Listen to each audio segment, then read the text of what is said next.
आज हम जिस मुद्दे पे चर्चा करने जा रहे हैं वो है मध्य प्रदेश की जीवन रेखा मां नर्मदा।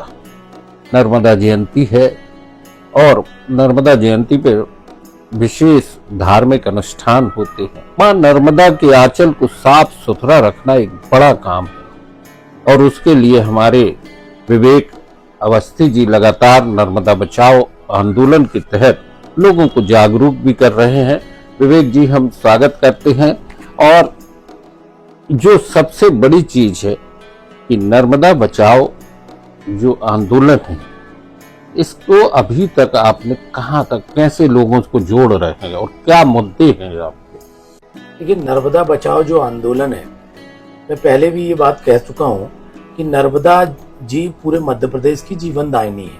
अगर नर्मदा जी यहाँ नहीं है तो ये मध्य प्रदेश में और यहाँ पे जीवन की कल्पना भी संभव नहीं है। और नर्मदा जी जिस चीज से चलती हैं वो इनकी सहायक नदियां हैं और हमारे वन हैं। तो नर्मदा जी के विकास के नाम पर अवैध जंगलों की बहुत कस के कटाई हुई है मंडला सघन क्षेत्र में।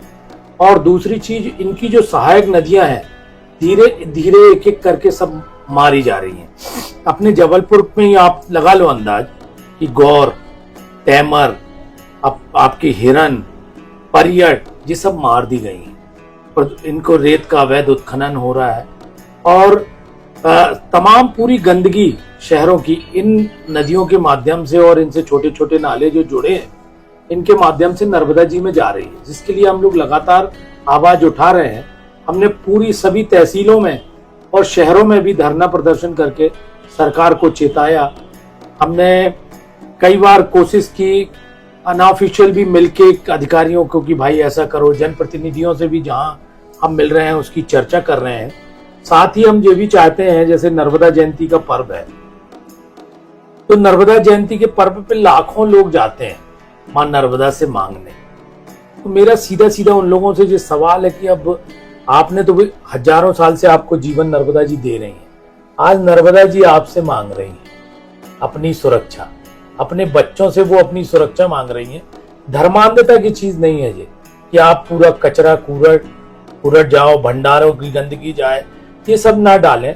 नर्मदा को मन से पूजें, क्योंकि नर्मदा ने आपको जो भी दिया है वो सब नर्मदा ही दिया।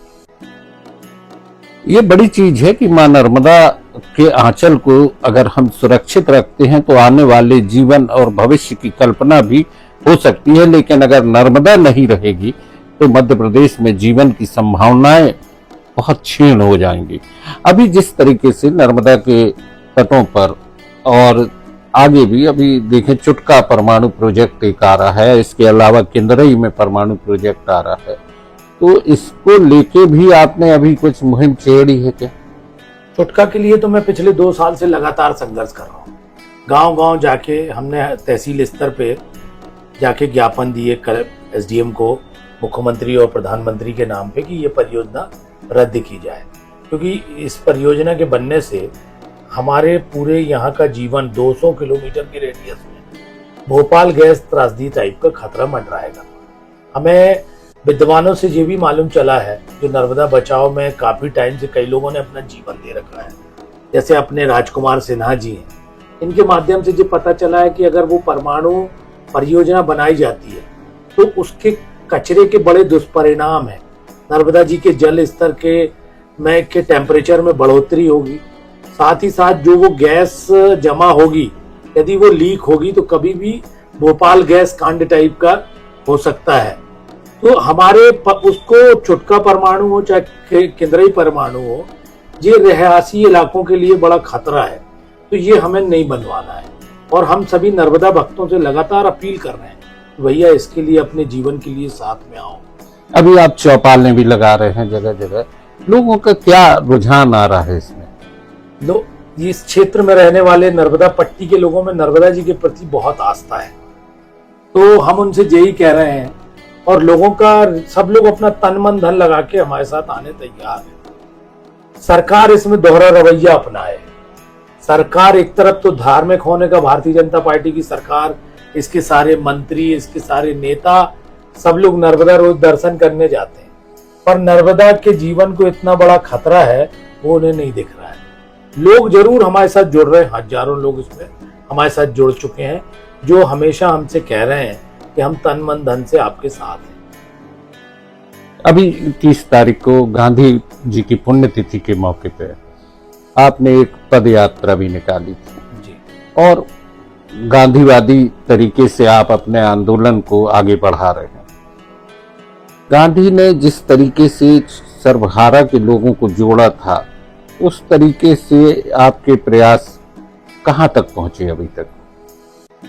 प्रयास तो अभी मेरे ख्याल से मैं 1.5-2 साल से शुरू किया हूँ कि ये गांधीवादी तरीके ही से ये आंदोलन सफल होगा, क्योंकि बड़ी शक्ति है सरकार का ये है और 25,000 करोड़ की परियोजना है। इसमें बड़े बड़े आदमी इन्वॉल्व हैं। उनका बहुत बड़ा ऑफिस BSNL के ऑफिस के पास कहीं खुला है, कोई अधिकारी मुझे बता रहे थे। और कोई हमें ये भी बता रहा था कि अजीत डोभाल जी, जो सरकार के सबसे बड़े रत्न हैं, उनको इस परियोजना का उनने मुखिया भी बनाया है, उनकी देखरेख में सब चलेगा। तो ये तो जनता का आंदोलन है, अगर जनता चाहेगी तो ही इसको रुकेगी। और अगर जनता साथ में नहीं आई, जनता को ये सरकार के लोग, जो गरीब लोग वहां चुटका में आंदोलनरत रहते हैं, उन्हें बड़े बड़े प्रलोभन दे रहे हैं। उन प्रलोभनों से कुछ लोग पीछे हटते हैं, कुछ लोग डर जाते हैं। तो मानव की प्रक्रिया है, तो उस प्रक्रिया के तहत ये बड़ा संघर्ष का है जो हमने अपने स्वभाव में उतारने की कोशिश कर रहे हैं। इस संघर्ष को नर्मदा मैया ही शक्ति देगी और उसी शक्ति से शायद हम उसको जीत पाएंगे। तो ये तय है कि आंदोलन की एक मशाल लेके विवेक अवस्थी जी लगातार आगे बढ़ रहे हैं और अकेले चलते हुए भी लोगों के काफिले इनके साथ होते जा रहे हैं। हमें भी उम्मीद है कि नर्मदा बचाओ का जो संकल्प है वो पूरा होगा। मां नर्मदा के आंचल को शुद्ध रखने के लिए, साफ रखने के लिए जो प्रयास हो रहे हैं, उसके लिए बहुत सारी शुभकामनाएं विवेक भाई। और आगे भी हम आपसे इस मुद्दे पे चर्चा करते रहें। जी, धन्यवाद।